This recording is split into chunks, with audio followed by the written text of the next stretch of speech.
கர்த்தருடைய பரிசுத்த நாமத்திற்கு மகிமை உண்டாவதாக.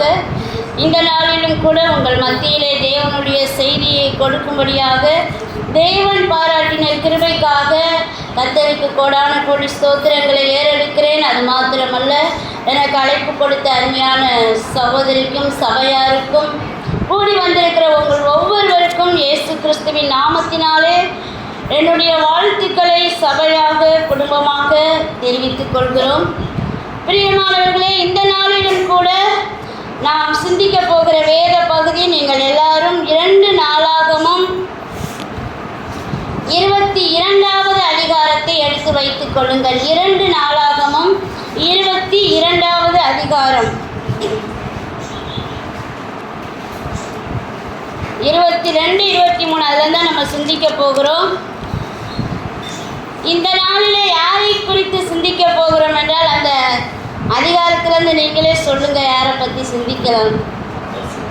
2 நாளாகவும் 21, 22, 23 இதில் தான் நம்ம சிந்திக்க போகிறோம். அத்தாலியாரை குறித்து நம்ம என்ன செய்ய போகிறோம்? சிந்திக்க போகிறோம். அத்தாலியாரை குறித்து ஏற்கனவே நம்ம சிந்திச்சிருக்கீங்களா? நம்ம ஏதோ படிச்சுட்டு என்ன பண்ணிடுவோம், போயிடுவோம். பிரியமானவர்களே, ஒரு பெண் எப்படி வாழ வேண்டும், எப்படி வாழக்கூடாது என்பதற்கெல்லாம் வேதத்தில் அநேக ஸ்திரீகளுடைய வாழ்க்கை எழுதப்பட்டிருக்கிறது. எப்படியெல்லாம் நம்ம வாழணும் அப்படின்றதுக்கு சில சகோதரிகள் சொல்லுங்க பார்க்கலாம். அபிகாயில், எல்லாருமே சொல்லுங்க. நிறைய சகோதரிகள். Ruth, very good. எஸ்தர், அப்புறம் தெபோராள், லீதியாள், வெரி குட். அப்படி சொல்லுங்க. அன்னாள், மரியாள், அப்படி சொல்லுங்க. எல்லாருமே சொல்லுங்க. அப்பதான் நம்முடைய சிந்தனைக்கு வரும். எலிசபெத், சாராள், ரூத் ஏற்கனவே சொல்லிட்டாங்க. அநேக ஸ்திரீகள் நாம் எப்படி வாழ வேண்டும் என்பதற்கு முன்னுதாரணமாக இருக்கிறார்கள். சில பேருடைய வாழ்க்கை நம்ம எப்படி வாழக்கூடாது என்பதற்கு உதாரணமாக இருக்கிறது. இப்போ வேதத்தில் நீங்களே சொல்லுங்க, எப்படியெல்லாம் வாழக்கூடாதுன்றதுக்கு சில ஸ்திரீகள் இருக்காங்க இல்லையா? ஏசபெல், ஏவாள், சரி. அப்புறம் தீனாள், அப்புறம்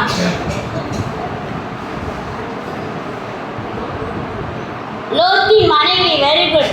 அப்படி கொஞ்சம் யோசித்தீங்கன்னா நமக்கே நிறைய ஸ்திரீகள் வருவாங்க சிந்தனைக்கு. வேற யாராவது ஞாபகம் வர்றாங்களா? யாரு யோகுவின் மனைவி, சரி, வெரி குட். அது இருக்குது. லோத்தின் மனைவி சொல்லிட்டாங்க. சரி, அனனியா, சப்பிராள், வெரி குட். அப்படி நம்ம யோசிக்கும் போது நமக்கு நல்ல ஒரு சிந்தனைகள் நமக்கு கிடைக்கும், இப்படியெல்லாம் வாழக்கூடாதுன்னு. சரி, இந்த நாளில் கூட அத்தாலியாரை குறித்து நம்ம என்ன செய்ய போகிறோம்? சிந்திக்க போகிறோம். பிரியமானவர்களே, கர்த்தருடைய வேதம் இதை செய் என்பதை விட செய்யாதே அப்படின்றத அதிக வசனங்கள் என்ன இருக்குது, கட்டளைகள் நமக்கு இருக்குது. உபாகமத்தில் கூட ஆசீர்வாதத்தை பார்க்க எல்லாம் அதிகமாக இருக்குது. சாபங்கள், இதை செய் அப்படின்னு ஆண்டவர் நமக்கு ஒரு கட்டளை கொடுக்கறதுக்கு முன்னாடி இப்படி செய்யாதே அப்படின்னு தான் நமக்கு கட்டளைகள் இருக்கிறது. பாருங்கள், 1வது சங்கீதத்திலே நம்ம என்ன வாசிக்கிறோம்? துன்மார்க்கருடைய ஆலோசனையின்படி நடவாமலும், பாவிகளுடைய வழியில் இல்லாமலும், பரியாசக்காரர் உட்காரும் இடத்தில் உட்காராமலும். அப்போ முதல்ல இதெல்லாம் செய்யாதே. என்ன செய்யாத? துன்மார்க்கருடைய ஆலோசனைகள் நடக்காத, பாவிகளுடைய வழியில் நிற்காத, பரியாசக்காரர் உட்காரும் இடத்தில் உட்காராமல் கர்த்தருடைய வேதத்தில். அப்ப அந்த சங்கீதம் பாருங்க, ஆரம்பமே நீங்க கர்த்தருடைய வேதத்தில் பிரியமாக இருங்கள்னு ஆரம்பிக்காம இதை செய்யாமல், இதை அநேக இடங்கள்ல பார்க்கிறோம். இப்படி செய்யாமல் இப்படி செய்யுங்கள், நீங்கள் ஞானமற்றவர்களை போல நடவாமல், ஞானம், அப்ப நீங்க ஞானமற்றவர்களை போல நடக்காதீங்க, ஞானம் உள்ளவர்களை போல கவனமாய் அப்ப இப்படி செய்யாமல் இப்படி செய்யுங்கள் என்றுதான் வேதம் நமக்கு கட்டளையிடுகிறது இல்லையா? அதனால எப்படி வாழக்கூடாது அப்படின்றத நம்ம சிந்திக்கும் போதுதான் நம்முடைய வாழ்க்கையிலே எப்படி வாழ வேண்டும் என்ற சிந்தனை நமக்கு உண்டாகும். அதனால நம்ம அத்தாலியில பாருங்க, 2 நாளாகவும் 22வது கொள்ளுங்கள், வாசிக்க வேண்டாம். முதலாவது இந்த அத்தாலியால் யாருன்னு பார்க்கும்போது அத்தாலியாளுடைய பெற்றோருடைய பேர் என்ன தெரிஞ்சவங்க மட்டும் சொல்லுங்க. ஏசபேல் அம்மா அப்பா ஆகா. Very good. ஆகா ஏசபேலுக்கு பிறந்த மகள் தான் யாரு?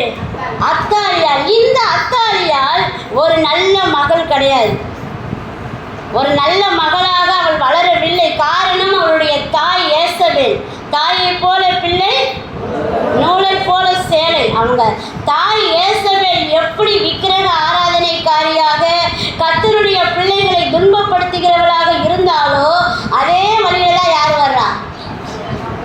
அத்தாலியாள். பிரியமானவர்களே, நம்முடைய வாழ்க்கை நம்முடைய பிள்ளைகளை பெரிதும் என்ன செய்கிறது? பாதிக்கிறது. சின்ன காரியமோ பெரிய காரியமோ நமக்கு தெரியாது. இதெல்லாமா பிள்ளைகளை பாதிக்க போதுன்னு நம்ம நினைப்போம். ஆனால் அந்த பிள்ளைகள் வளர்ந்து வரும்போது அவர்களுக்குள்ளாக ஒருவேளை நல்ல மாற்றங்களை உருவாக்கலாம் அல்லது கெட்ட மாற்றங்களை உருவாக்கலாம். நாம் செய்யக்கூடிய ஒவ்வொரு செயலும் நம்முடைய பேச்சும் நடக்கையும் பிள்ளைகளுடைய வாழ்க்கையிலே பெரிய பாதிப்பை உண்டாக்குகிறதை அவர்கள் வளரும்போது நம்ம என்ன செய்ய முடியும்? பார்க்க முடியும். கர்த்தர் நமக்கு உணர்த்துவார். நீ அன்னைக்கு அதை பேசின உன்னுடைய அந்த நடக்கையினால தான் இந்த பிள்ளைகளுடைய சுபாவங்கள் இப்படி என்ன செய்கிறது? மாறுகிறது. பிரியம் நம்ம நினைக்கிறோம் பிள்ளைகளை வச்சுட்டு நம்ம அடுத்தவங்களை குறை பேசுவாங்க. சில பேர் பிள்ளைகளை வைத்து கொண்டு ஊழியர்களை என்ன செய்வாங்க? அதை வந்து நம்ம ஒரு பெருசாக நினச்சிக்கிற மாட்டாங்க. பெண்ணா சின்ன பிள்ளைங்க தானே. ஆனால் அந்த பிள்ளைகளுடைய மனதில் அது பதியும் போது நாளைக்கு எந்த ஊழியக்காரையுமே அந்த பிள்ளைகள் என்ன செய்யாதுங்க. வளர்ந்து வரும்போது ஏன் பிள்ளைகள் ஊழியர்களை கர்த்தருடைய பிள்ளைகளை மதிக்க மாட்டேங்கிறார்கள் என்கிறார்கள்? நாம் சின்ன வயதிலே அவர்களுக்கு என்ன செய்து விட்டோம். அதனால தான் எந்த ஒரு காரியத்தையுமே நம்ம பிள்ளைகளுக்கு முன்னாடி என்ன செய்யக்கூடாது. ஒருவேளை குறைகள் இருக்கலாம், அதை நம்ம தனியாக என்ன செய்யணும்? கர்த்தருடைய பிள்ளைகளுடைய வாழ்க்கையிலே பாவங்கள் வரலாம், பலவிதமான இடையூறுகள் உண்டாகலாம். அதையெல்லாம் நம்ம பிள்ளைகளை வைத்து கொண்டு பேசினோம் என்றால் நாளைக்கு அந்த பாதிப்பு அவர்களுக்கு என்ன செய்யும்? நம்மகிட்ட அப்போ கேட்க மாட்டாங்க. என்ன செய்ய மாட்டாங்க? அவங்க காதில் வாங்கிட்டு பேசாமல் இருந்துக்குருவாங்க. ஆனால் நாள் செல்லும் போது அந்த காரியங்கள் அவருடைய வாழ்க்கையில் வருவதற்கு வாய்ப்பு இருக்கிறது. நாம் சாதாரணமாக நினைக்கிறோம், ஆனால் பின்விளைவுகள் பெரிதாக இருக்கும். இந்த இயேசுவினுடைய வாழ்க்கை அத்தாலியாருடைய வாழ்க்கை எவ்வளவாக பாதித்திருக்கிறது. அப்படியே அவருடைய ஸ்பாவங்கள் குணங்கள் எல்லாமே யாரை போல வந்துவிட்டது? தாய் ஏசபேல் என்றாலே கர்த்தர் வந்து ரொம்ப வெளிப்படுத்தின விசேஷத்தில் கூட ரொம்ப அருவருத்து தான் என்ன செய்திருக்கிறாரு, எழுதி இருக்கிறாரு. இத்தனைக்கு ராஜாக்கள் குடும்பத்தில் வந்தவங்க தான் யாரு? ஆகாப் ராஜா. ஆனால் அவங்க கர்த்தரை தேடாமல் பொல்லாத வழிகளிலே போனவர்கள். பிரியமானவர்களை, என்றைக்குமே நம்முடைய பிள்ளைகளை குறித்து நாம் எச்சரிக்கையாக இருக்க வேண்டும். அவர்களுக்காக நாம் சில காரியங்களை மாற்றி என்ன செய்ய வேண்டும்? அமைக்க வேண்டும். நம்முடைய பிள்ளைகள் கர்த்தருக்குள்ளே வர வேண்டும், கர்த்தரை கனப்படுத்த வேண்டும், கர்த்தரை மகிமைப்படுத்த வேண்டும் என்றால் நம்முடைய வாழ்க்கையிலே சில காரியங்களை அவர்கள் கண்ணார என்ன செய்ய வேண்டும்? ஏன்னா நம்ம கூட இருக்கிறவங்க யாரு தான்? பிள்ளைகள். நான் வந்து இப்போ பிரசங்கம் பண்ணுறேன்னா நீங்கள் ஜனம் என்னை என்ன செய்ய போகிறதில்ல, பார்க்கறதில்ல. ஒருவேளை நான் ஜபத்தை குறித்து உங்களுக்கு பிரசங்கம் பண்ணலாம், எந்த காரியத்தை குறித்தாவது நான் பிரசங்கம் பண்ணலாம். ஆனால் என்னோடு இருக்கிறவர்கள் யாரு? என்னுடைய பிள்ளைகள். அப்ப அவங்களுக்கு என்னுடைய பிரசங்கம் வந்து பெருசு கிடையாது. அவங்க எதெல்லாம் பார்ப்பாங்க? வாழ்க்கையை பார்க்கிறார்கள். நம்முடைய அம்மா இப்படி பேசுகிறார்கள், ஆனால் வீட்டில் எப்படி இருக்கிறார்கள்? அப்ப அவங்களுக்கு பெரிய பாதிப்பை உண்டாக்குவது என்னுடைய வாழ்க்கை தான். பிரியமானவர்களே, ஒன்று நினைத்து கொள்ளுங்கள், ஒரு தாயின் வாழ்க்கை சுபாவம் கண்டிப்பாக பிள்ளைகளுடைய வாழ்க்கையிலே வரும். நம்ம ஆவிக்குரியவர்களாக இருந்தால், நாம் ஜெபிக்கிறவர்களாக இருந்தால், நம்முடைய பிள்ளைகளும் ஜெபிக்கிறவர்களாக இருப்பார்கள். நாம் சபையில் எதிர்த்து நிற்கிறவர்களாக இருந்தால் நம்முடைய பிள்ளைகளும் நாளைக்கு அதைவே தான் செய்வாங்க. அம்மா அப்பா எப்படி ஊழியத்துக்கு இடையூறு பண்ணாங்களோ அதை தான் என்ன செய்ய போகிறாங்க? பிள்ளைகள் எந்த சபைக்கு போனாலும் செய்ய போகிறாங்க. பிரியமானவர்களே, அதனால் நம்ம ரொம்ப கவனமாக இருக்க வேண்டும். ஏதோ நம்முடைய வாழ்க்கை நம்மோடு முடிந்து போவதில்லை, சந்ததி சந்ததியாக அந்த வாழ்க்கையானது தொடரும். இங்கே அத்தாலியால் ஒரு நல்ல மகள் இல்லாமல் வாழ்ந்ததற்கு காரணம் யாரு? அவங்க அம்மா ஏசபேல். அப்போ பாருங்க, நமக்கும் பிள்ளைகளை கர்த்தர் கொடுத்திருக்கிறார்.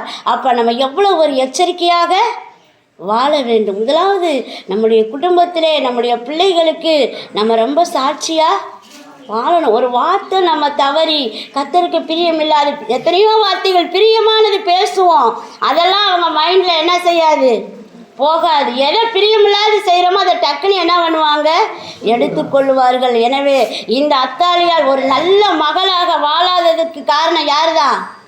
ஏசபேல், அவளுடைய தாய். பிரியமானவர்களே, இன்றைக்கு சகோதரிகளாகிய நாமும் கூட தாயாக இருக்கிறோம். சிறு பிள்ளைகளை வைத்திருந்தாலும், பாலுண்கிற குழந்தைகளை வைத்திருந்தாலும், ஒருவேளை நீங்கள் கர்ப்பஸ்திரியாக இருந்தாலும், பெரிய பிள்ளைகளை உடையவர்களாக இருந்தாலும், நம்முடைய வாழ்க்கை பிள்ளைகளை பாதிக்கிறது. பாருங்க, அக்சால் எவ்வளவு ஒரு நல்ல ஒரு மகளாக இருந்தார், தன்னுடைய தகப்பனுடைய வார்த்தைக்கு அப்படியே.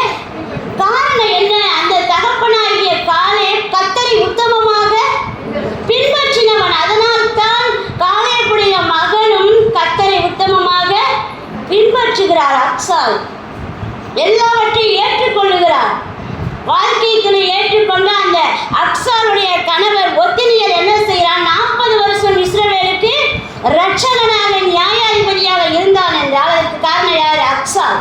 அவள் ஒரு நல்ல மகளாக இருந்தால். காரணம், அவளுடைய தகப்பன் காலை கர்த்தரை உத்தமமாக பின்பற்றின ஒரு மனிதன். பிரியமானவர்களே, அபிகாயிலை பாருங்கள். நான் ஏற்கனவே உங்களுக்கு சொல்லியிருக்கிறேன், அபிகாயில் என்ற பேருக்கு அர்த்தம் தகப்பனுடைய மகிழ்ச்சி. தன்னுடைய தகப்பனை மகிழ்ச்சிப்படுத்தக்கூடிய ஒரு மகளாக யார் வாழ்ந்தது? அபிகாயில். அப்போ அபிகாயிலுடைய வாழ்க்கை உலக தகப்பனுக்கு மாத்திரமல்ல, பரம தகப்பனுக்கும் சந்தோஷத்தை கொண்டு வருகிற ஒரு வாழ்க்கையாக இருந்தது. அப்போ அந்த ஏசபேலை போல நம்முடைய பிள்ளைகளுக்கு ஒரு கெட்ட முன்மாதிரியை வைத்து போகிறோமா அல்லது நல்ல ஒரு முன்மாதிரியை வைக்கிறோமா என்பதை நம்ம என்ன செய்ய வேண்டும்? சிந்திக்க வேண்டும். பிள்ளைகளுக்கு மட்டும் இல்லை, நம்ம சபையில் உள்ள யாருக்குமே நம்ம இடர்கள் உண்டாக்குகிறவர்களாக இருக்கவே கூடாது.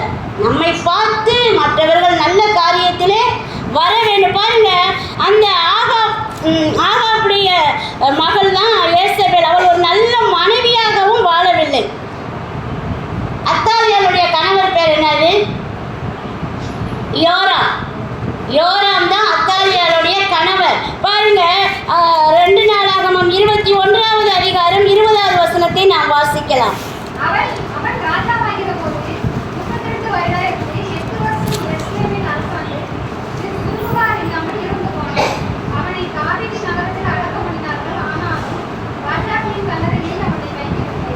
போது இங்கே விரும்புவாரே இல்லாமல் இறந்து போன ஒரு ராஜா யாரு? யோராம். அவனை யாருமே விரும்பல. எல்லா ராஜாக்களையும் எல்லாரும் விரும்பினாங்க, ஆனா ஒருத்தர் கூட விரும்பாத ராஜா யாரு? யோராம். யாருடைய கணவர்?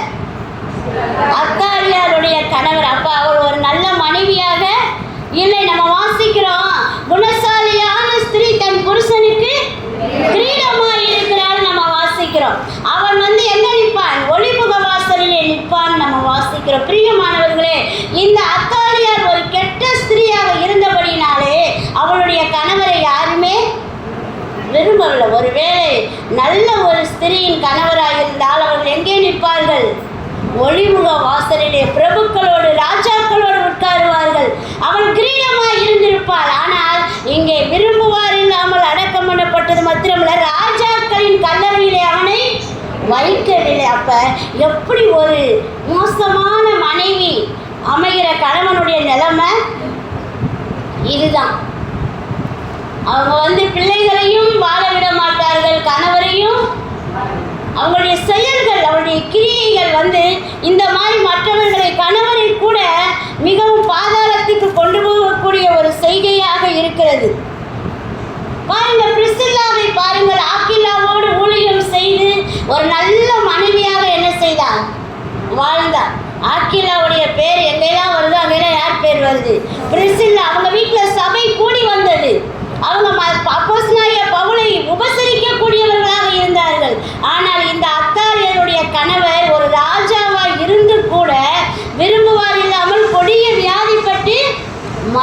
போனான். அவனுக்கு கந்த வர்க்கங்களை கொளுத்தவில்லை, ராஜாக்களின் கல்லறையிலே வைக்கவில்லை. பிரியமானவர்களே, எந்த ஒரு சகோதரனுடைய வளர்ச்சிக்கு பின்னாடி யார் இருக்கா? ஒரு பெண் தான் இருக்காங்க. எல்லாருடைய வீழ்ச்சிக்கு பின்னாடி யார் தான் இருக்காங்க? நல்ல ஆராய்ந்து பாருங்க. நம்ம எல்லாமே சகோதரிகளுடைய கைவரிசை தான் இருக்கும். இங்கே அத்தாலியாளுடைய கணவர் யோராம் இவ்வளவு ஒரு மோசமான நிலைமைக்கு போனதற்கு காரணம் யார் தான்? அத்தாலியாள். அவர் ஒரு நல்ல மகளும் அல்ல, நல்ல மனைவியும் அல்ல, நல்ல தாயும் அல்ல. 2 நாளாகமம் 22வது அதிகாரம் 9வது வசனத்தை நாம் வாசிக்கலாம்.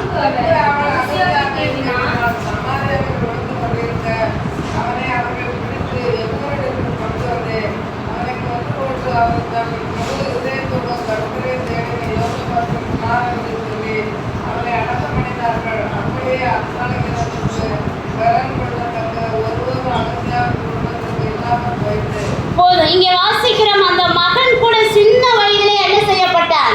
கொலை செய்யப்பட்டான். அவன் கொலை செய்யப்படுவதற்கு காரணமும் யாருதான்?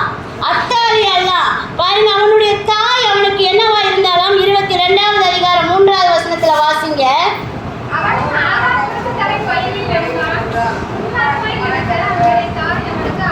துன்மார்க்கமாய் நடக்க அவனுடைய தாய் அவனுக்கு ஆலோசனைக்காரியா இருந்தாள். பார்த்தீங்களா? ஒரு பெத்த பிள்ளையே சாகிறதுக்கு காரணமா இருந்தது யாரு? இந்த அத்தாளி. ஒரு தாய் அப்படி நடக்க முடியுமா? முடியும். துன்மார்க்கமான ஆலோசனையினால எல்லாமே நடக்கும். அதுக்குதான் முன்னுதாரணமாக இந்த அத்தாலியாளை பார்க்கிற பாருங்க. ஐநேக்கியாவை குறித்து நம்ம வாசிக்கிறோம் தீமோத்தேயுல. அந்த விசுவாசம் முந்தி உன் பாட்டியாகிய லோபிசாருக்குள்ளும் உன் தாயாகிய. அப்ப அந்த ஐநேக்கியால் வேத வசனங்களை சொல்லி கொடுத்ததுனாலதான் தீமோத்தேயு அப்போஸ்தலனாகிய பவுலுக்கு பிறகு ஒரு மாபெரும் ஊழியக்காரனாக மாறினார். இன்னைக்கு பாருங்க, அநேக ஊழியக்காரர்கள் எழும்பி இருக்கிறார்கள் என்றால் அதற்கு பின்னாடி யார் இருக்கா? அவங்க அம்மா. தேவ வார்த்தைகளை சொல்லிக் கொடுத்து அவர்களை வளர்த்திருப்பார்கள். இங்கே பாருங்கள், தன்னுடைய மகனுக்கே துன்மார்க்கமான ஆலோசனை கொடுத்து மகன் மரிப்பதற்கு காரணமாக இருந்தவள் தான் யாரு? அத்தாலியாள். அந்த ஆலோசனை குறித்து நம்ம அடுத்து சிந்திக்கலாம். ஒரு நல்ல தாயும் அல்ல, நல்ல ஒரு பாட்டியும் கிடையாது. அவ யார் கிடையாது? நல்ல ஒரு பாட்டியும் அல்ல. பாருங்கள், 2 நாளாகமம் 22வது அதிகாரம் 10-11வது வசனத்தை நாம் வாசிக்கலாம்.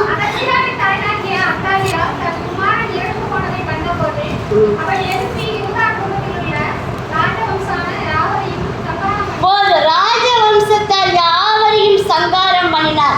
அவர் குடும்பத்தில் இருக்கிற பிள்ளைகள், பேர பிள்ளைகள் எல்லாத்தையும் கொன்று போட்ட ஒரு சகோதரி தான் யாரு? அத்தாலியாள். தான் குடும்பத்தில் உள்ளவங்களே என்ன செய்தார்? கொன்று போட்டாள். பாருங்க, ஒரு அத்தாலியாளை குறித்து நம்ம ஏதோ சாதாரணமாக வாசித்துட்டு போறோம். ஆனால் அவள் எப்படிப்பட்டவளாக இருக்கிறாள்? அவள் ஒரு நல்ல ராஜாத்தியுமே இல்லை. அவளுடைய கணவரை எப்படி யாரும் விரும்பவில்லையோ அதே போல இவளை யாருமே என்ன செய்யல. ஒரு ராஜாத்தி என்றால் பாருங்க, ஒரு 100 பேர் வெறுப்பாங்க, ஒரு 10 பேராவது என்ன செய்வாங்க? விரும்புவாங்க இல்லையா? எந்த ஒரு நபரையுமே எல்லாரும் வெறுக்கிறது இல்லை, 2 பேராவது என்ன செய்வாங்க. ஆனால் இந்த அத்தாலியாளை ராஜ்யத்தில் ஒருவர் கூட விரும்பவில்லை. எப்படி? உண்மைதானா? யாருமே விரும்பலையா? விரும்பல. ஏன்னா அவ செத்த போது எல்லாருமே சந்தோஷப்படுறாங்க. அப்ப யாருமே என்ன செய்யல? விரும்பவில்லை. அவள் ஒரு நல்ல ராஜாத்தியாக இல்லை, அவள் ஒரு நல்ல குடிமகளாகவும் என்ன செய்யவில்லை? வாழவில்லை. அத்தாலியாளுடைய வாழ்க்கையிலே நாம் இந்த அதிகாரங்களை நீங்கள் வீட்டிலே போய் வாசித்து பாருங்கள். பாராட்டுவதற்கு ஒரு காரியம் கூட யார்கிட்ட இல்லை. எல்லா சகோதரிக்குமே பாசிட்டிவும் இருக்கும், நெகட்டிவும் இருக்கும். நம்ம ராகேலை குறித்து சிந்தித்தோம். நெகட்டிவான காரியம் இருந்தது, நல்ல காரியங்களும் இருந்தது. சாராளை குறித்து நம்ம சிந்தித்திருக்கிறோம். சில நெகட்டிவான காரியங்கள் இருந்தால் கூட பாசிட்டிவான காரியம் நிறைய இருந்தது. ரெபேக்காளிடத்திலும் சில குறைகள் இருந்தது, நிறைய நிறைகள் இருந்தது. ஆனால் ஒரு நல்ல காரியம் கூட இல்லாத ஒரு சகோதரி யாரு? அத்தாலியாள். பிரியமானவர்களே,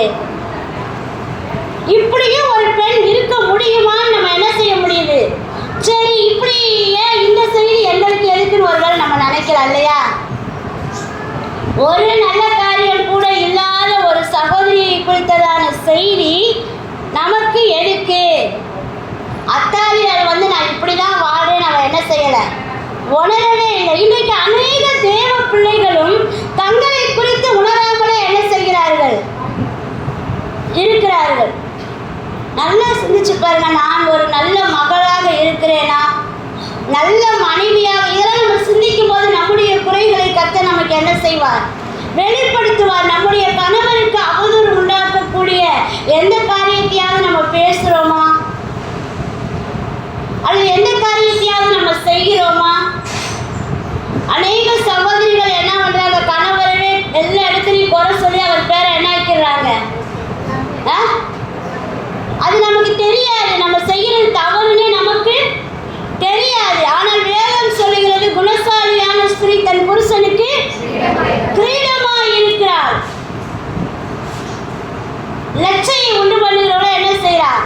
எழுபொருக்கியாய் இருக்கிறார். பிரியமானவர்களே, நம்ம நல்ல ஒரு மகளாக இருந்தால் நம்முடைய பெற்றோருக்கு நம்ம மூலமா மதிப்பு மரியாதையும் தேடி வரும். இங்க இருக்கிற எனக்கு அன்பான வாலிப பிள்ளைகளே, உங்களுடைய செயல்கள் உங்களுடைய பெற்றோருக்கு நல்ல பெயரை கொண்டு வரும் என்றால் நீங்கள் ஒரு நல்ல மகள் என்று அர்த்தம். உங்களுடைய செயல் உங்கள் பெற்றோருக்கு அவமானத்தை கொண்டு வருமானால் நீங்கள் அத்தாலியாளை போல நல்ல மகள் அல்ல.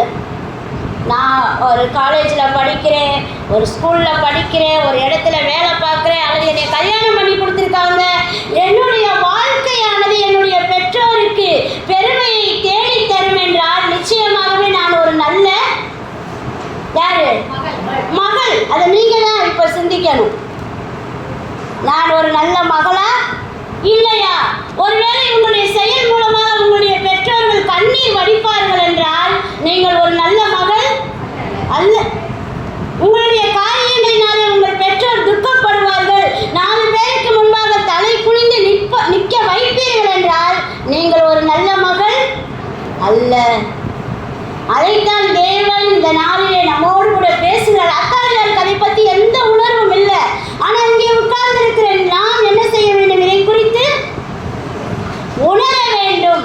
அவள் ஒரு நல்ல மனைவி அல்ல.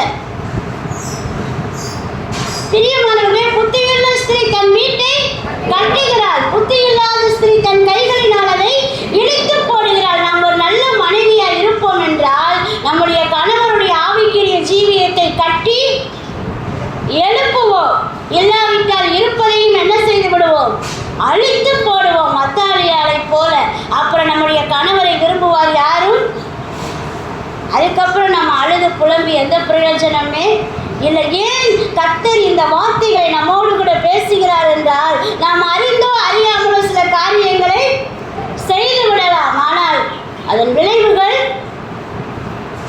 பயங்கரமாக இருக்கும். எதுவுமே நம்முடைய செயல் நம்முடைய நம்ம கையில் தான் இருக்குது. இப்போ நான் உங்கள்கிட்ட ஒன்று சொல்லலாம், சொல்லாமலும் இருக்கலாம், ஒன்று செய்யலாம், செய்யாமலும் இருக்கலாம். அதை நானே தெரிந்தெடுத்துக் கொள்ளலாம். அதான் விளைவுகளை நான் என்ன செய்ய முடியாது, கட்டுப்படுத்த முடியாது. பிள்ளைகள் கூட அப்படிதான். நீங்கள் செய்கிற செயல் இப்போ உங்களை யாரும் கண்ட்ரோல் பண்ண முடியாது. ஆனால் அதன் விளைவுகளை நீங்கள் கண்ட்ரோல் பண்ண முடியாது. நீங்கள் நினைப்பீங்க, செல்லு பார்க்காதீங்கப்பா, இதுக்கு நீங்கள் அடிமை ஆகிடுவீங்க அப்படின்னு சொன்னால் பிள்ளைங்க என்ன சொல்லுவாங்க? அதெல்லாம் நாங்கள் கொஞ்ச நேரந்தே பார்ப்போம், எங்களுக்கு தெரியாதா? அதெல்லாம் அப்படியெல்லாம் போக மாட்டோம். பிரியமானவர்களே, அது பார்க்காது உங்கள் கையில். ஆனால் அது உங்களை அடிமையாக்கிவிடும். அதை நீங்கள் வெளியே வர முடியாது. மனைவிகளாகிய நாம் செய்கிற செயல்கள் நாம் எப்போதே கட்டுப்படுத்தவில்லை என்றால் விளைவுகள் பயங்கரமாக இருக்கும். ஒரு நல்ல தாயாக, அத்தாலியால் நல்ல தாயாக அல்ல, நாம் ஒரு நல்ல தாயாக இருக்க வேண்டும். பிரியமானவர்களே, சிந்தித்து பாருங்கள். நல்ல பாட்டியாக இருக்கிறோமா, நல்ல ஒரு குடிமக்களாக இருக்கிறோமா என்பதை நாம் சிந்தித்து பார்ப்போம். இவள் எதையுமே உணராதபடினாலே தான் அத்தாலியாளுக்கு ஒரு சோகமான முடிவு கிடைத்தது. பாருங்கள், இந்த அத்தாலியாளுக்கு சில சாக்கியங்களை எல்லாம் ஆண்டவர் என்ன செய்திருந்தார்? கொடுத்திருந்தார். இந்த அத்தாலியாள் எந்த குடும்பத்தை சேர்ந்தவள்? ராஜ குடும்பத்தை நான் ஒருவேளை இப்படி கட்டவ இப்படியெல்லாம் இருக்கான்றதுனால அவள் ஒரு கீழ்த்தரமான குடும்பத்தை சேர்ந்த பெண் கிடையாது. அவள் யாரு? ராஜகுமாரத்தி, ராஜ குடும்பத்தை சேர்ந்தவள். நீங்க குறித்து வைத்துக் கொள்ளுங்கள். அத்தாலியாளுடைய தாத்தா உம்ரி யாரு? ராஜா. இஸ்ரவேலின் ராஜா யாரு? உம்ரி. அத்தாலியாளுடைய தாத்தா. அத்தாலியாளுடைய அப்பா யாரு? ஆகா, அவனும் இஸ்ரவேலின் ராஜா. அத்தாலியாளுடைய கணவர் யாரு? யோராம். அவன் எந்த ராஜா? யூதா ராஜா. அத்தாலியாளுடைய மகன் அகசியா யாரு? யூதா ராஜா. அப்ப அவருடைய குடும்பமே ஒரு ராஜ குடும்பம். இஸ்ரவேல் ராஜாக்களும் இருந்தார்கள், யூதா ராஜாக்களும் இருந்தார்கள். அந்த நாட்களில் இஸ்ரவேல் ராஜாக்களை விட யூதா ராஜாக்கள் கர்த்தரை அதிகமாக தேடினார்கள். ஆனா அந்த 2 சாக்கியம் அவளுக்கு கிடைத்தும் கூட அத்தாலியாள் யாரை தேடவில்லை? யாரை தேடவில்லை? சாக்கியங்கள் எவ்வளவு இருக்கு பாருங்க. ராஜ குடும்பத்தை சேர்ந்தவள். தாத்தா ராஜா. இன்னைக்கு பார்த்தீங்கன்னா சில பிள்ளைகளை தாத்தா ஊழியக்காரரு, அப்பா ஊழியக்காரரு, மாமா ஊழியக்காரரு, அவங்க சொந்த பந்தங்கள் எல்லாமே சபையில பெரிய ஆளா இருப்பாங்க. ஆனா அவங்க கர்த்தரை, இந்த சாக்கியங்கள் எல்லாம் இவளுக்கு கிடைக்கப்பட்டும் கூட இவள் அந்த சாக்கியத்தை கர்த்தரை தேடுவதற்கு என்ன செய்யல? பயன்படுத்தல. அவங்க அம்மா யேசபேல் எப்படி வஞ்சகமா நாபோத்தை கொலை செய்தாலோ அதே போல இந்த அத்தாலியாள் தன்னுடைய அதிகாரத்தை கொலை செய்யறதுக்கு தான் என்ன பண்ணா? பயன்படுத்தினான். கர்த்தரை தேடுவதற்கு பயன்படுத்தவில்லை. ஆண்டவருடைய பிள்ளைகளுக்கு கர்த்தர் அநேக சாக்கியங்களை கொடுக்கிறார். பாருங்க, நம்மளையும் கர்த்தர் ராஜாக்களா தானே மாற்றிருக்கிறாரு. வெளிப்படுத்தின விசேஷம் 1வது அதிகாரம் 6வது வசனத்தை நாம் வாசிக்கலாம். நம்மிடத்தில் அன்பு கொண்டு தமது இரத்தத்தினாலே நம்முடைய பாவங்களற நம்மை கழுவி நம்முடைய பிதாவாகிய தேவனுக்கு முன்பாக நம்மை ராஜாக்களும் ஆசாரியர்களும் ஆக்கின அவருக்கு மகிமையும் வல்லமையும் என்றென்றைக்கும் உண்டாயிருப்பதாக ஆமென். போதும். இந்த அத்தாலியாள் இயற்கையிலே ராஜ குடும்பத்திலே பிறந்திருந்தாள். தாத்தா, அப்பா, மகன், கணவர் எல்லாமே ராஜாக்கள். பிரியமானவர்களே, நாமும் அப்படி அல்ல. ஆனாலும் கர்த்தர் நம்மிடத்தில் அன்பு கூர்ந்து நம்முடைய இரத்தத்தினாலே நம்மை கழுவி என்ன செய்தார்? நம்முடைய பிதாவாகிய தேவனுக்கு முன்பாக ராஜாக்களும் ஆசாரியர்களுமாய் மாற்றி இருக்கிறார். இன்றைக்கு நீங்களும் நானும் ராஜாக்களாக மாற்றப்பட்டபடினாலே தான் நீங்க என்ன செய்திருக்கிறோம்? சொல்லுங்க. புறஜாதியா இருந்தா வந்திருக்க போறோமா? இவ்வளவு தூரம் பிரயாசப்பட்டு வருவீங்களா? எதனால வந்திருக்கிறீங்க? கர்த்தர் தம்முடைய இரத்தத்தினாலே நம்மை ரட்சித்து ராஜாக்களாய் ஆசாரியராய் மாற்றபடிதான் நாம் இங்கே அமர்ந்திருக்கிறோம். பிரியமானவர்களே, அந்த அத்தாலியாள் தன்னுடைய ராஜ மேன்மையை கர்த்தரை தேட பயன்படுத்தவில்லை. அவள் நாசம் பண்ணுவதற்கு தான் அதை என்ன செய்தார்? பயன்படுத்தினார். இன்றைக்கு உங்களுக்கும் எனக்கும் கொடுக்கப்பட்ட இந்த மேன்மையை நம்ம எதுக்காக பயன்படுத்துறோம்? சில வேளை கர்த்தர் ரட்சித்து சபையில கொண்டு வந்து வச்சிருந்தா கூட அந்த சபையிலே கெடுதல் பண்றதுக்கே என்ன பண்றாங்க? இருக்காங்களா இல்லையா? எவ்வளோ ஆண்டவர் ரத்தத்தை சிந்தி ரட்சித்து நம்மை கொண்டு வந்திருக்கிறார். ஊழியர்கள், மூப்பர்கள் நமக்கு சுவிசேஷத்தை சொல்லி நம்மை சபையிலே கொண்டு வந்து வைத்திருக்கிறார்கள். அந்த மேன்மையை உணர்ந்து கர்த்தரை தேடாமல் அதற்கு பதிலாக என்ன செய்து கொண்டிருக்கிறார்கள்? சபையவே என்ன பண்ணிக்கிட்டு இருக்காங்க? யாரு? சகோதரிகள் தான். தங்களுடைய வார்த்தையினாலும் செய்திகளினாலும் இதை ஏன் கர்த்தர் நம்மோடு கூட பேசுகிறார் என்றால், இன்றைக்கு அநேக சபைகளிலே பலவிதமான பிரச்சனைகள் யாரை கொண்டு வருகிறது? சகோதரிகளை கொண்டு வருகிறது. பிரியமானவர்களே, கர்த்தர் நமக்கு கொடுத்த மேன்மை என்ன? ராஜ மேன்மை. சாதாரணமானவர்களால் நம்மை வைக்கவில்லை. அவருடைய சொந்த ரத்தத்தையே சிந்தி நம்மை ராஜாக்களாக மாற்றி இருக்கிறார். ராஜ மேன்மையை கொடுத்திருக்கிறார். எதற்காக? யூதா ராஜாக்கள் எல்லாரும் விக்கிரகங்களை அழித்து கர்த்தருடைய நாமத்தை மகிமைப்படுத்தினார்கள். இன்றைக்கு நீ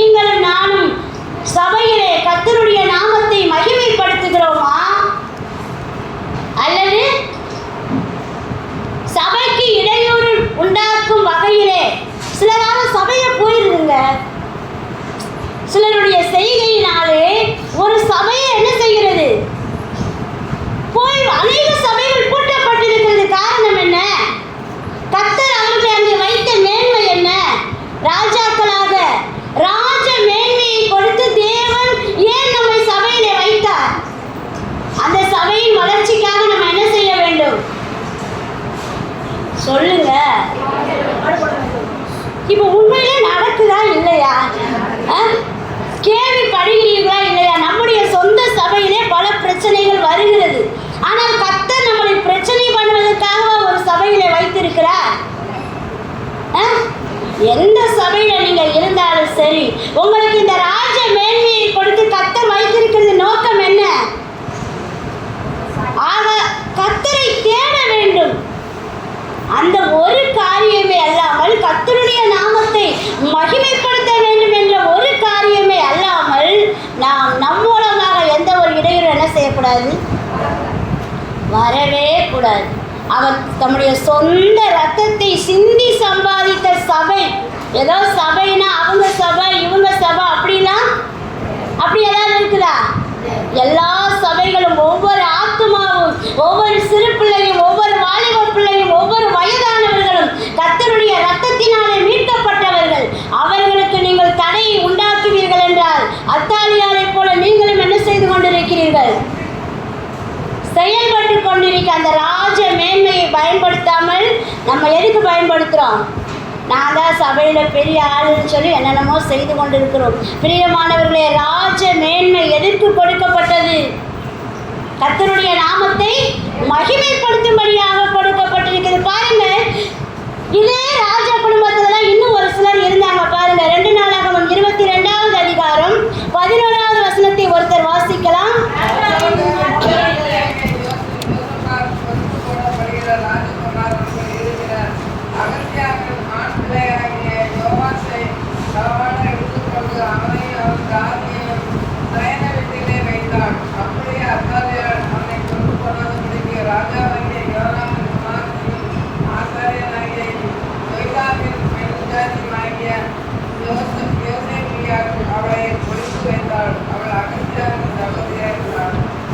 இங்கே வாசிக்கிறோம், இதே குடும்பத்தில் தான் யார் பிறந்தது? யோய்தா, யோசேபியாள். இந்த யோசேபியாள் யாரு? அவளும் அகசியாவின் குமாரத்தி தான். அதே குடும்பத்தை சேர்ந்தவர்கள். அந்த யோசேபியாளுடைய கணவர் தான் யார்? யோய்தா. அவள் ஆசாரியனாக, பிரதான ஆசாரியனாக இருந்தான். அப்ப அதே குடும்பத்தில் கர்த்தரை தேடுறவங்களும் என்ன செஞ்சாங்க? இருந்தாங்க. அத்தாலியாளை போல துன்மார்க்கமான ஸ்திரீகளும் இருந்தார்கள். பிரியமானவர்களே, இன்றைக்கு சகோதரிகளாகிய நாம் யாரை பார்க்கிறோம்? ஒருவர் செய்கிற நல்ல காரியங்கள் எப்பவுமே நம்ம கண்ணுக்கு என்ன செய்யாது, ஆனால் கெட்ட செயல்கள் மட்டும் ஐயோ இவங்க இப்படி ஆம்பளைன்னு சொல்லி எல்லாம் உலகம் ஊரவே பரப்பிடுவாங்க. ஆனால் இவங்க இவ்வளோ நல்லவங்களாமே யாரும் என்ன செய்ய மாட்டாங்க. ஆனால் ஒரு சிலர் சொல்லக்கூடியவங்களும் இருக்காங்க, இல்லைன்னு சொல்லலை. ஆனால் பெரும்பாலும் எதை தான் சொல்லுவாங்க? அவங்க எவ்வளோ நல்ல காரியங்கள் பண்ணியிருப்பாங்க. பிரியமானவர்களே, அதே குடும்பத்தில் தான் யோய்தாவும் யோசேபியாலும் இருந்து கர்த்தருடைய நாமத்தை மகிமைப்படுத்தினார்கள். அந்த யோசேபியால் பாருங்க, அந்த ராஜாவை ஒழித்து வைத்து காப்பாற்றக்கூடிய ஒரு சகோதரியாக இருந்தார். தேவனுடைய ஆலயத்திலே பெரிய காரியங்களை செய்யக்கூடியவனாக யோய்தா காணப்பட்டான். பிரியமானவர்களே, அப்போ நம்ம அந்த நல்லவர்களை தான் என்ன செய்யணும்? பின்பற்றணும். அத்தாலியாளை போல துன்மார்க்க ஸ்திரீகளை நம்ம என்ன செய்யக்கூடாது? பின்பற்றக்கூடாது. அந்த அத்தாலியாருடைய குணத்தை பாருங்கள். 2 நாளாகமம் 22வது அதிகாரம் 3வது வசனத்தை நாம் வாசிக்கலாம்.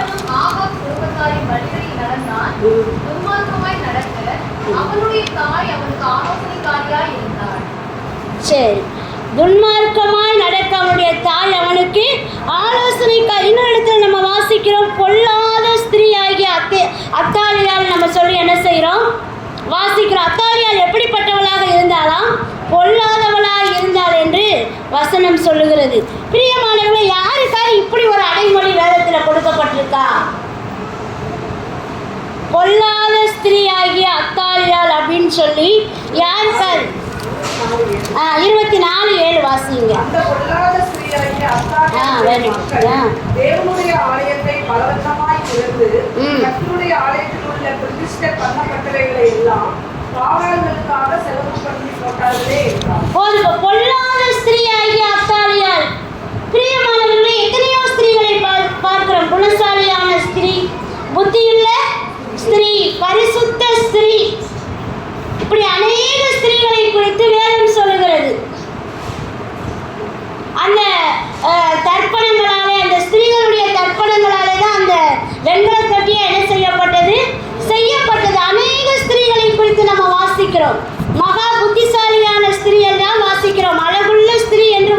இருக்கிறோம்.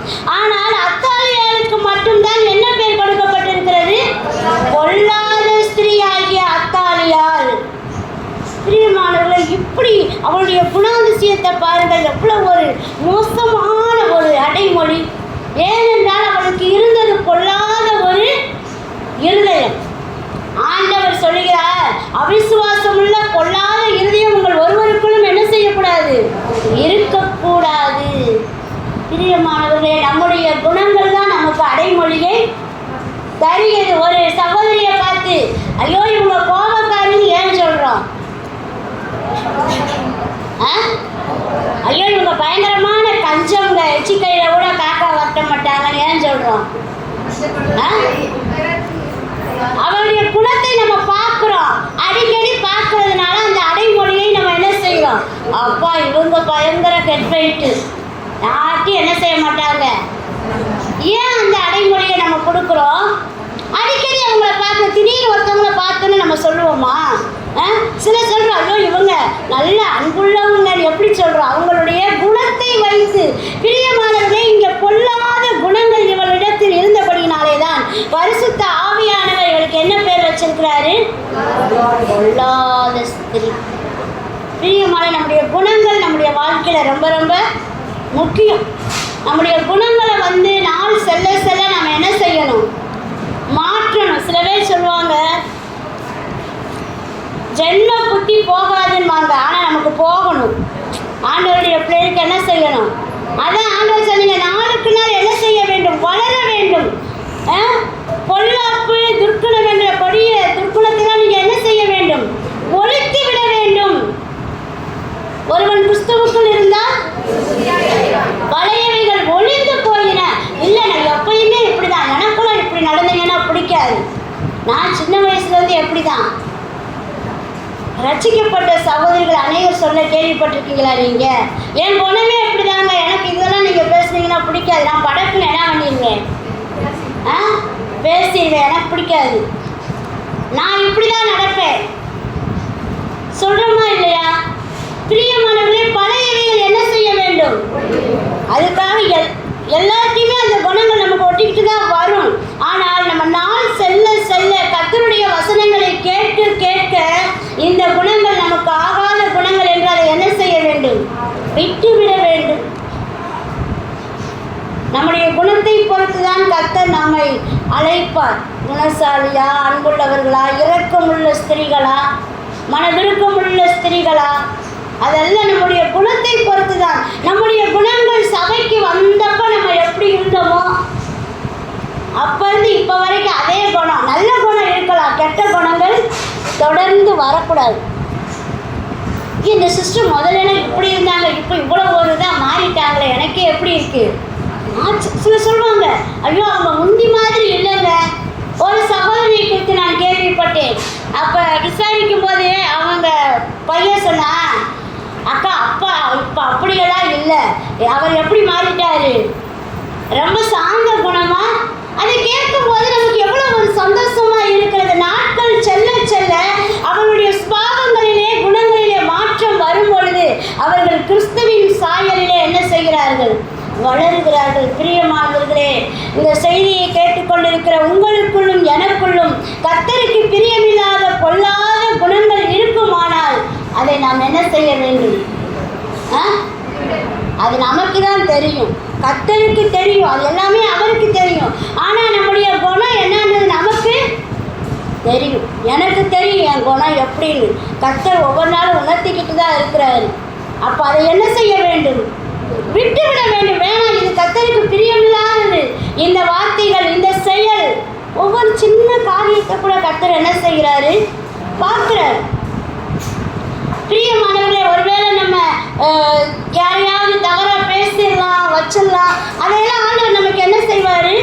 உணர்த்துவார். நான் கூட கடந்த நாட்களிலே இந்த மாதிரி வாயின் வார்த்தைகளை எல்லாம் விட்டுவிட வேண்டும் என்று சொல்லி கர்த்தரிடத்தில் அதிகமாக மன்னிப்பு கேட்டு ஜெபம் பண்ணினேன். ஆண்டவரே, இந்த மாதிரி பேசக்கூடாது.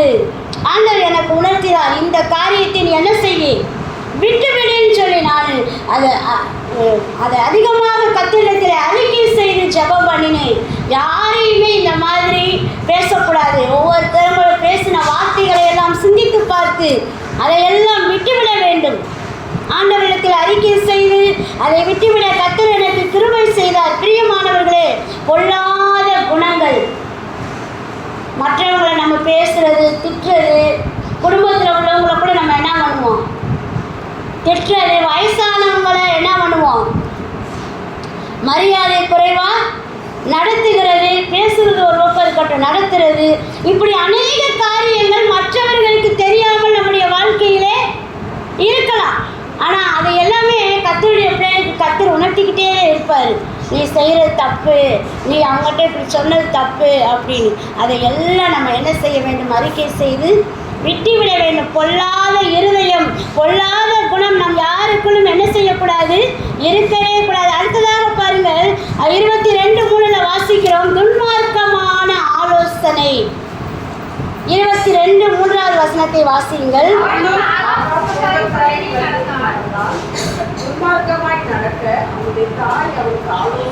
துன்மார்க்கமாய் நடக்க அவனுடைய தாய் அவனுக்கு ஆலோசனை. பிரியமானவரே, நம்முடைய ஆண்டவர் எப்படிப்பட்டவராக இருக்கிறார்? ஆலோசனையில் ஆச்சரியமானவராக இருக்கிறார். அவர் ஆலோசனை கர்த்தராக இருக்கிறார். ஆலோசனையில தாங்க எல்லாமே இருக்குது. நல்ல ஆலோசனை இருக்குது. துன்மார்க்கமான வாழ்வும் சாவும் எதில் இருக்கு? நாவின் அதிகாரம். அதான் நம்முடைய பேச்சு, அதான் நம்முடைய ஆலோசனை. நம்ம ஒருத்தவங்களுக்கு நல்ல ஆலோசனை சொல்றது மூலமா அவங்கள காப்பாற்றவும் முடியும். கெட்ட ஆலோசனையினால் அவங்கள பாவம் செய்ய தூண்டவும் முடியும். சகோதரிகளாகிய நம்ம வாயின் வார்த்தைகளை குறித்து ரொம்ப இந்த காலம் பொல்லாத ஒரு காலமாக இருக்கிறது. நாவில தான் சர்ப்பத்துக்கு ஏதுவான என்ன இருக்கிறதா? விஷம். ஒரு சிறிய நெருப்பு பெரிய காட்டையே கொளுத்தி விடுகிறது. நம்ம சொல்லுகிற சின்ன ஆலோசனை, தவறான ஒரு ஆலோசனை பெரிய விளைவுகளை ஏற்படுத்தி விடும். அதுக்கப்புறம் நமக்கு ரொம்ப கஷ்டம். நம்ம சாதாரணமாக பேசுவோம். அந்த ஆலோசனை சரியான ஒரு ஆலோசனையாக இருக்க வேண்டும். துன்மார்க்கமான ஆலோசனையாக இருக்கக்கூடாது. கர்த்தருக்கு பிரியமில்லாத எந்த ஆலோசனையும் என்ன ஆலோசனை தான்? துன்மார்க்கமான ஆலோசனை தான். நம்ம பார்வைக்கு நல்ல ஆலோசனையா தெரியும்.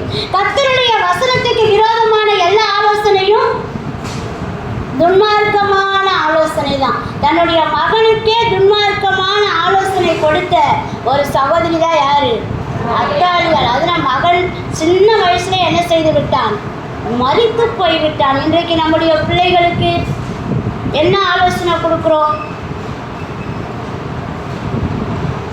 ஆராதனைக்கு போகும்படியாக ஆலோசனை கொடுக்குறோமா? இல்லை படிப்பு தான் முக்கியம், நீ முதல்ல படிப்பை பாருப்பான்னு ஆலோசனை கொடுக்குறோமா? எல்லா ஆலோசனையும் தாய்மார்கள் தான் என்ன பண்ணுறாங்க, கொடுக்குறாங்க. கடந்த நாட்களில் ஒரு என் தம்பி பிள்ளைங்க வந்திருந்தாங்க, சின்ன பிள்ளைங்க தான். அப்போ பைபிள் டெஸ்ட்டில் அவங்க ப்ரைஸ் வாங்கியிருந்தாங்க. அப்போ இன்னும் மற்ற பிள்ளைகளும் வாங்கியிருந்தாங்க. அப்போ சொல்லும்போது என்னுடைய தம்பி மக சொன்னா, அந்த அக்கா வந்து இந்த ப்ரைஸில் காணிக்க கொடுக்கணும்னு ஆசைப்பட்டாங்க. ப்ரைஸ் வந்து அவங்க எழுதியிருக்காங்க, கர்த்தர் அவங்களுக்கு என்ன செய்திருக்கிறாரு, கொடுத்துருக்காரு. அப்போ அவங்க அம்மா சொன்னாங்களா, இந்த ப்ரைஸில் நீ காணிக்கலாம் கொடுத்தா பார்த்துக்கிறேன். அவங்க அந்த பிள்ளை என்ன பண்ணாங்களாம், திட்டினாங்க. எனக்கு ஆச்சரியமாக இருந்துச்சு. அப்போ அந்த பிள்ளை அழுதுகிட்டே இருந்துச்சான். இப்போ அழுகவும் இவங்கெல்லாம் நினச்சாங்களா, காணிக்க கொடுக்குறதுக்கு இந்த பிள்ளைக்கு தான் விருப்பம் இல்லை போல, பாவம் அழுகுது, நீ கொடுக்க வேணாம்ப்பா அப்படின்னு சொல்லிட்டு என் தம்பி மக சொன்னப்போ எனக்கு ஆச்சரியம். ஒரு தாய் தன்னுடைய பிள்ளைகளுக்கு கர்த்தர் உனக்கு கொடுத்திருக்கிறார், நீ கொடுன்னு சொல்றவங்க தான் என்னது நல்ல ஆலோசனை. இல்லை நீ கொடுக்காதன்னு ஒரு தாய் சொன்னால் எவ்வளோ பெரிய துராலோசனை. அப்போ அந்த பிள்ளைக்கு எப்படி கொடுக்கணுன்ற மனசு வரும். நாளைக்கு எவ்வளோ சம்பளம் வாங்கினாலும் கர்த்தருடைய ஊழியத்துக்கோ சபைக்கோ ஊழியக்காரர்களுக்கோ கொடுக்கணுன்ற எண்ணம் அந்த பிள்ளைக்கு என்ன செய்யாது, வராது. பிரியமானவர்களே, நம்முடைய ஆலோசனைகள் நான் கேள்விப்பட்டேன், உண்மையில நடந்தது.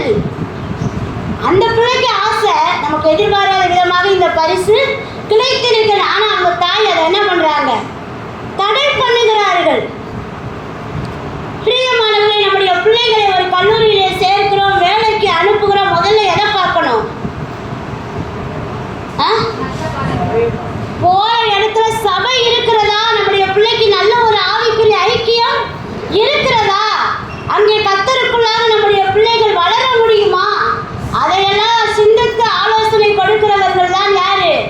நல்ல ஆலோசனை கொடுக்கிற தாய். துன்மார்க்கமான ஆலோசனைனா நீ கொலை பண்ணி கொள்ளையடின்னு சொல்றதில்ல. கர்த்தருடைய வசனத்திற்கு விரோதமான எல்லா ஆலோசனையும் துன்மார்க்கமான ஆலோசனை தான். நம்ம பிள்ளைங்க வேலைக்கு போறாங்க, அவங்க சம்பளம் வாங்குறாங்க, நம்ம முதல்ல எல்லா ஆலோசனை கொடுக்கணும். ஒரு தாய் முதல் இந்த ஆண்டவனுக்கு கொடி. நீ ஒவ்வொரு மாசமும் கர்த்தருக்கு என்ன செய்யணும்? கர்த்தருடைய பங்கை நீ யாருக்காவது கர்த்தருடைய பிள்ளைகளுக்கு செய்ய வேண்டும். பிரியமானவர்களே, அந்த ஆலோசனை தாய் கொடுத்தா பிள்ளைங்க கண்டிப்பா என்ன செய்வாங்க? கேட்பாங்க. அவர்களை கர்த்தர் அதிகமாய் ஆசீர்வதிக்கும் போது நீ திக்கற்ற பிள்ளைகளுக்கு உதவி செய்ய என்று என்ன செய்ய வேண்டும்? ஆலோசனை கொடுக்க வேண்டும். இல்லைங்க, நீ முதல்ல சம்பளம் வாங்கன்னு ஒரு நகையை எடு. அப்போதான் நம்ம கல்யாணத்துக்கு சீக்கிரம் நிறைய நகை என்ன பண்ணலாம்? சேர்த்து வைக்கலாம். ஆண்டவருக்கு கொடுக்கறதுக்கு எத்தனையோ பேர் இருக்காங்க. நீ கொடுத்ததே என்ன செய்ய போகுது? நிறைய போதா? பிரியமானவர்களே, அப்படி அல்ல. ஒரு தாய் நல்ல ஆலோசனை கொடுக்க வேண்டும். நீ சபைக்கு செல்ல வேண்டும் என்று ஆலோசனை கொடுக்க வேண்டும். கர்த்தருடைய வேதத்தை படிக்க வேண்டும் என்று ஆலோசனை கொடுக்க வேண்டும். நீ ஜெபிக்க வேண்டும் என்று ஆலோசனை கொடுக்க வேண்டும். கர்த்தருக்கு கொடுக்க வேண்டும் என்று இன்றைக்கு அநேக தேவ பிள்ளைகள் கர்த்தருக்காக பிரகாசிக்கிறார்கள் என்றால் அதுக்குள்ள காரணம் யாரு? அவங்க அம்மா கொடுக்குற ஆலோசனை. எத்தனையோ சகோதரிகளை நான் பார்த்துருக்கேன். அவங்க அம்மா அப்படியெல்லாம் ஆலோசனை கொடுத்து தான் பிள்ளைகளை என்ன செய்கிறாங்க? வளர்க்குறாங்க. ஒரு சில சகோதரிகள் தான் துன்மார்க்கமான ஆலோசனை.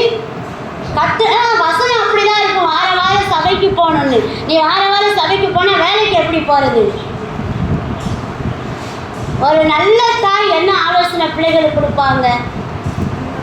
நீ எங்க இருந்தாலும் எந்த சூழ்நிலையில இருந்தாலும் கர்த்தருக்கு முக்கியத்துவம் கொடுக்க வேண்டும். கர்த்தருடைய சபை கூடி வருவதை விட்டுவிட கூடாது. அதை நம்ம கடிந்து கூட நம்ம பிள்ளைகளுக்கு சொல்லலாம். ஏன்னா அவங்க யாரு? நம்ம பிள்ளைங்க தானே. நமக்கு கீழே தான் அவங்க இருக்காங்க. இன்னைக்கு பெற்றோரெல்லாம் பிள்ளைகளுடைய பேச்சை கேட்குற அளவுக்கு போமா, என் நிலைமை எனக்கு தான் தெரியும். நான் என்ன அங்கே சும்மா உட்காந்தா இருக்கேன், சபைக்கு போன்ற என்னுடைய சூழ்நிலை அப்படி நான் என்ன செய்ய முடியாது. அப்போ அவங்க சொல்றத நம்ம கேட்டுக்கிட்டு இருப்போம். பிரியமானவர்களே, இங்கே துன்மார்க்கமான ஆலோசனை கொடுத்த அத்தாரியார் நம்முடைய ஆலோசனைகள் எப்படி இருக்கிறது? நம்முடைய பிள்ளைகளை விசாரிக்கிறோமா? ஞாயிற்றுக்கிழமை ஆராதனைக்கு போனியான்னு கேட்கறது பெருசு இல்லை. சில பிள்ளைகள் படிப்பதற்காக ஊர் விட்டு ஊர் என்ன செய்கிறார்கள்? போகிறார்கள். அப்போ சிலர் என்ன செய்வாங்க? பெற்றோர் கேட்பாங்க, அந்த கரெக்டாக அப்பம் விற்கும் போது வாரது. அப்பம் விட்டு முடிச்சோன்னா என்ன பண்ணிடுறது? நீ சபைக்கு போனியா? நான் போனேனே, அவ்வளோதான் சொல்லுவாங்க. நீ எத்தனை மணிக்கு போனேன்னு கேட்டாதான் அவங்களுக்கு தெரியும். எத்தனை மணிக்கு போனேன், எனக்கு என்ன செய்தி கேட்ட அப்படிங்கும் போது உண்மை அதெல்லாம் என் பிள்ளை தவறாமல் என்ன செய்யுது? ஆராதனைக்கு போகுது நம்ம நினச்சிக்கிட்டு இருப்போம். பிரியமானவர்களே, நம்முடைய ஆலோசனை முன்னாடியே நம்ம சொல்லணும். ஏப்பா 10 மணிக்கு சபைனா நீ எத்தனை மணிக்கு போகணும்? 9:50 போ. 9 மணிக்கு சபைனா 8:50 என்ன செய்? போ. பிரியமானவர்களே, அருமையான சகோதரிகளே, எல்லாமே உங்கள் கையில் தான் இருக்குது. ஒருவேளை அவங்க கல்யாணம் பண்ணி குடும்பமாக போனால் கூட நம்ம அந்த ஆலோசனை என்ன செய்ய வேண்டும்? கொடுக்க வேண்டும். நல்ல ஆலோசனை. கர்த்தருடைய வசனத்துக்கு விரோதமான எந்த ஆலோசனையும் நம்ம வாயிலிருந்து வரவே கூடாது. பிரியமானவர்களே, அத்தாலியால் துன்மார்க்கமான ஆலோசனை கொடுத்தாள். பாருங்க, அவள் ஒரு இரக்கமற்ற ஸ்திரியாக இருந்தாள். 22வது அதிகாரம் 10வது வசனத்தை நாம் வாசிக்கலாம்.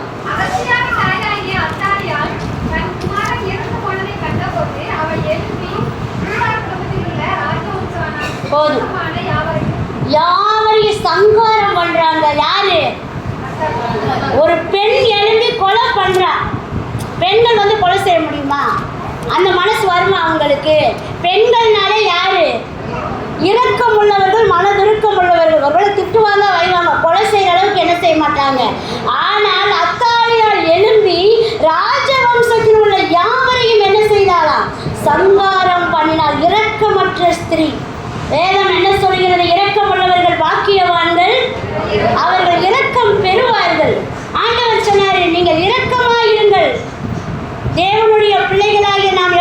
கிடைக்கணுமா?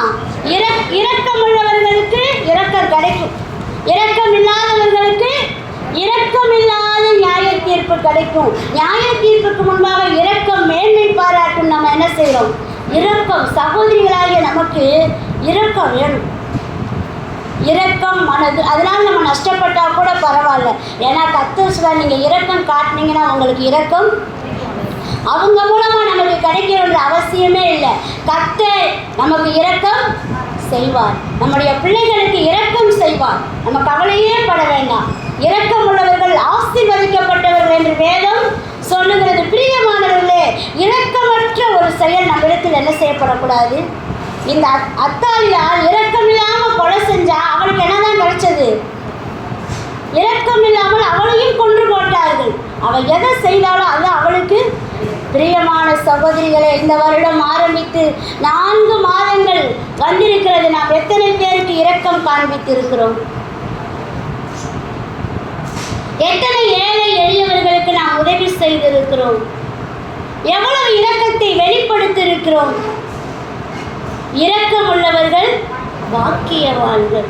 நம்முடைய ஆண்டவர் இரக்கமும் மனதுருக்கமும் உடையவர். அத்தாலியாவை போல இரக்கமற்றவர்களாக நம்ம என்ன செய்யக்கூடாது? இருக்கவே கூட. சின்ன சின்ன காரியத்தில் கூட நம்ம இரக்கம் செய்யணும். இரக்கம் செய்யும் போது கர்த்தருடைய இரக்கம் கண்டிப்பாக நமக்கு என்ன செய்யும்? கிடைக்கும். பாருங்க, ஒருத்தவங்க நமக்கு விரோதமாக பாவம் செஞ்சுட்டாங்க, அவங்க தப்பு பண்ணிட்டாங்க, என்னை மன்னிச்சுக்கன்னு கேட்குறாங்க. அவங்கள்ட்ட நம்ம என்ன காட்டணும்? சில பேர் இரக்கம் காமிக்க மாட்டாங்க. நீங்கள் இப்படி பண்ணிட்டீல, உனக்கு பதிலுக்கு பதில் நான் என்னைக்காவது என்ன செய்வேன்.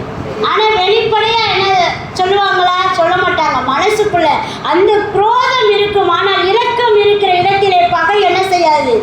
இருக்கவே இருக்காது. பிரியமானவர்களே, நம்ம உண்மையிலே மனசார மன்னிக்கிறோமா? உண்மையிலே அவங்க மேலே இறக்கப்படுறோமா? எனக்கு அப்படியெல்லாம் பண்ணாங்கல்ல, அதான் இன்னைக்கு உங்களுக்கு என்ன பண்ணியிருக்கு, இப்படி வந்திருக்கு.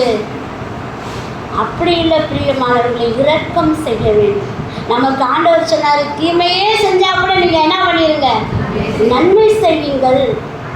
பிரியமானவர்கள், இரக்கமுள்ள சுபாவத்தை நாம் வளர்த்து கொள்ள வேண்டும். புறஜாதிகளைப் போல நம்ம இரக்கமற்றவர்களாக இருக்கக்கூடாது. இறங்கி கடன் கொடுங்கள் என்றுதான் வேதம் சொல்லுகிறது. சில பேர் நம்ம இறக்கப்படுறதுனால நம்ம ஏமாளியாக கூட நினைக்கலாம். இருந்தாலும் பரவாயில்ல, கர்த்தர் நமக்கு இரக்கம் செய்வார். அப்போ அத்தாலியால் இரக்கமற்றவள். அடுத்ததாக பாருங்க, அவளுக்குள்ள இருந்தது அதிகார வெறி. நம்ம வாசிக்கிறோம், அவள் எத்தனை வருஷம் யூதாவை அரசாண்டாள் என்று வாசிக்கிறோம். 6 வருடங்கள் என்ன செய்தாலாம்? அரசாண்டாள். எத்தனை வருடம்? 6 வருடம் அரசாண்டாள் என்று வாசிக்கிறோம். 6 வருஷம் அரசாண்டும் கூட அவளுக்கு ஒரு திருப்தி இல்லை. அவள் அடங்கி ஒடுங்கி என்ன செய்யலை? இருக்கல. எல்லாத்தையும் கொலை செய்கிறாள், விக்கிரகங்களை நாடுகிறாள், தேவையில்லாத காரியங்களை என்ன செய்கிறாள்? செய்யக்கூடியதை நம்ம பார்க்கிறோம். சுகபோகமாக என்ன செய்கிறார்? வாழ்கிறார். அந்த ராஜாத்திக்குரிய எந்த ஒரு காரியமே யார்கிட்ட இல்லை? அத்தாலியாளிடம் காணப்படவில்லை. பிரியமான சகோதரிகளே, ஒரு நாள் நமக்கு இந்த மாதிரி அத்தாலியாளை போல அதிகார வெறி என்ன செய்யக்கூடாது. அதிகார வெறினா அரசியலில் தான் இருக்கும், ஆனால் சபையில் ரொம்ப இருக்கு. அவங்க மூப்பரா, அவங்க மூப்பருடைய மனைவியா, எங்களை மட்டும் இன்னும் மூப்பரா என்ன செய்யலை, ஆக்கலை. அப்படி கூட சில சகோதரிகள் என்ன பண்ணுறாங்க? கவலைப்படுறாங்க. அவங்க தான் சபையில் முக்கியத்துவமாக இருக்கிறாங்க. நாங்களும் தான் இத்தனை வருஷம் சபைக்கு போகிறோம், எங்களுக்கு எந்த முக்கியத்துவமே இல்லை. சில சகோதரிகள் சொல்கிறத பார்த்தா எனக்குலாம் ஆச்சரியமாக இருக்குது. அவங்கள்ட்டே சொன்னேன், சிஸ்டர் இல்லைன்னா அரசியலாக நடத்துகிறாங்க சபையில், ஒவ்வொருத்தருக்கும் ஒவ்வொரு பதவியை கொடுக்கறதுக்கு அரசியலா? அவங்கவுங்க கர்த்தருக்காக கிரியை செய்து ஆத்துமாக்களை ஆதாயம் பண்ண வேண்டும். அவங்கவுங்க வேத வசனங்களை படித்து நல்ல உற்சாகமாக பிரசங்கம் பண்ண வேண்டும். மக்களே உங்களை என்ன செய்வாங்க? தேடி வருவாங்க, உங்களை கனப்படுத்துவாங்க. ஐயோ, இந்த சபையில் இந்த சகோதரி இவ்வளோ ஆத்துமாக்களை ஆதாயம் பண்ணியிருக்காங்களே, இந்த சகோதரி இவ்வளோ வசனங்களை சொல்கிறாங்களே, இந்த சகோதரி இரவும் பகலும் ஜெபிக்கிறாங்களேன்னு மதிப்பும் மரியாதையும் கனமும் நம்மை தேடி வரும். ஆனால் இந்த பதவிகளை எனக்கு கொடுக்கலன்னு சொல்லி நம்ம இப்படி இருக்கிறது ரொம்ப ரொம்ப. ஆனால் அநேக சகோதரி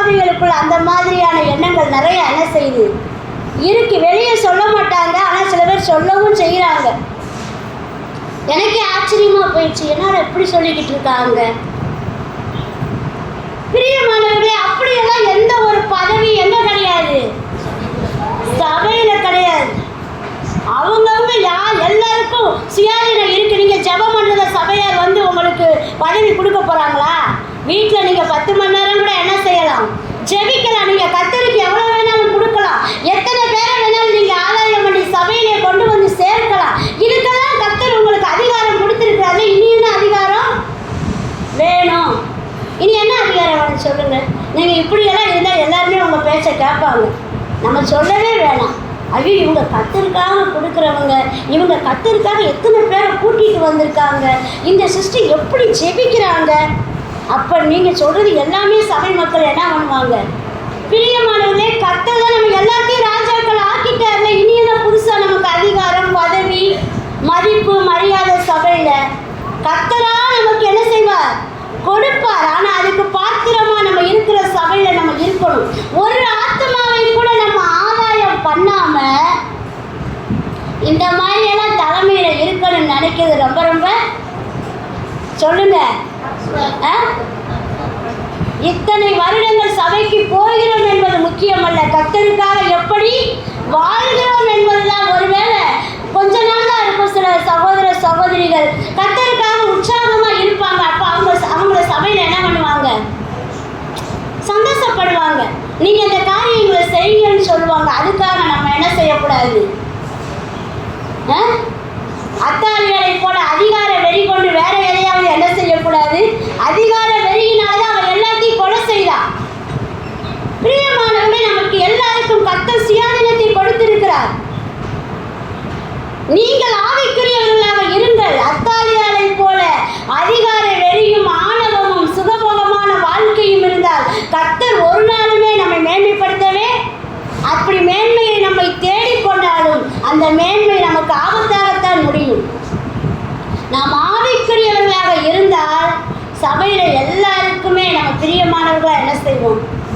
இருப்போம். ஒன்றுமே செய்ய வேணாம். சகோதரிகள், சபையை குறித்து குறை சொல்லுகிற சகோதரிகள், ஊழியர்களை குறித்து குறை சொல்லுகிற சகோதரிகள், 4 ஆத்துமாவை சபைக்கு என்ன பண்ணுங்க?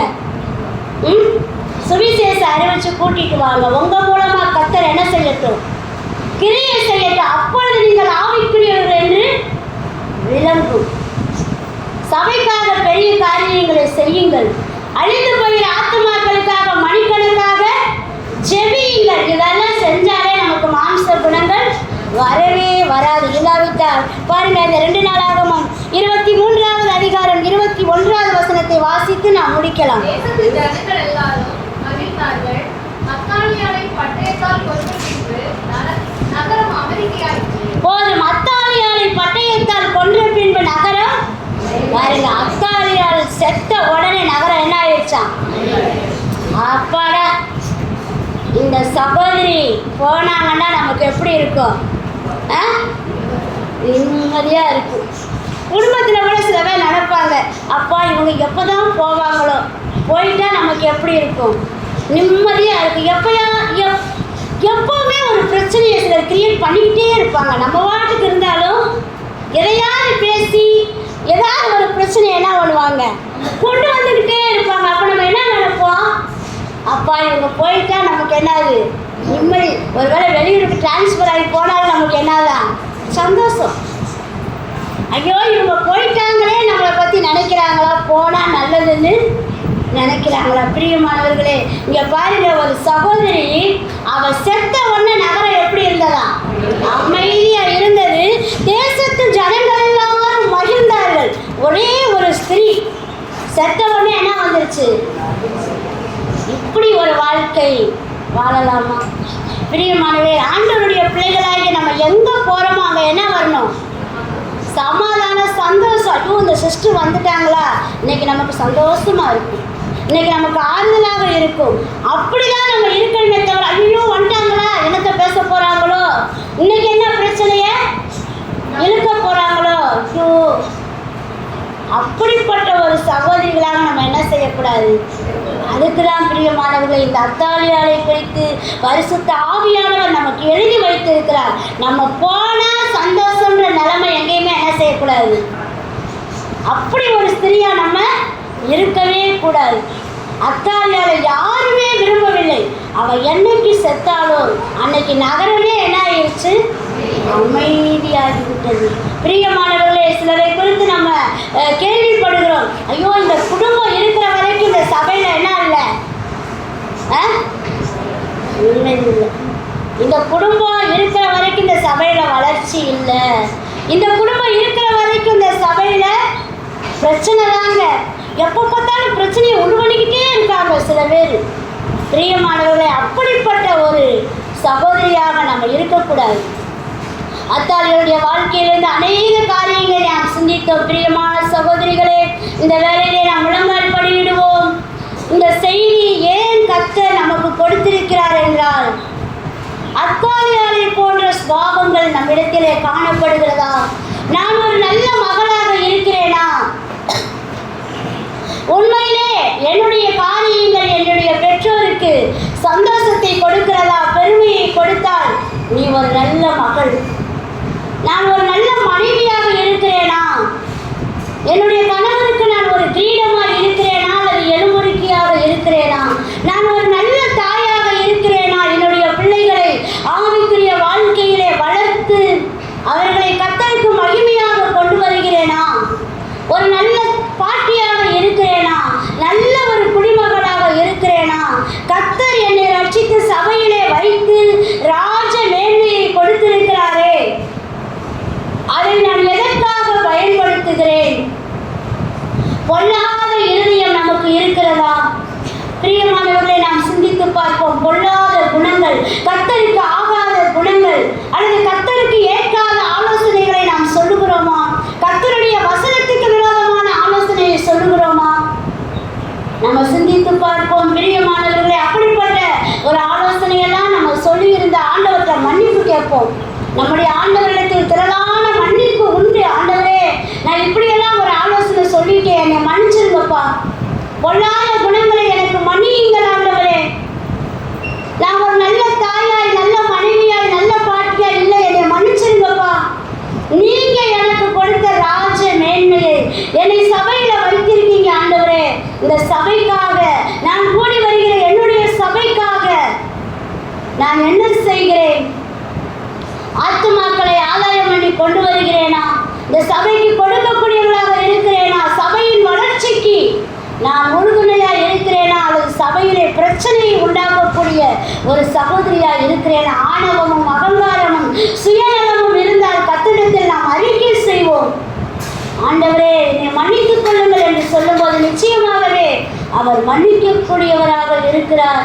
அத்தாலியாரை போல நம்முடைய வாழ்க்கை இருக்கவே கூடாது. அப்படிப்பட்ட ஒரு எண்ணங்கள், சுபாவங்கள், குணங்கள் நம்மிடத்திலே இருக்கவே கூடாது. அதை எல்லாம் கர்த்தரிடத்திலே சொல்லி அறிக்கையிட்டு கர்த்தருக்கு பிரியமான ஒரு பிள்ளைகளாக வாழுவோம். இந்த வேலையிலே கூட கர்த்தரால் ஏவப்பட்ட யாராவது ஒரு சகோதரி நாம் ஜெபிக்கலாம். நாம் கேட்ட தேவ செய்திக்காக நாம் ஜெபிக்கலாம்.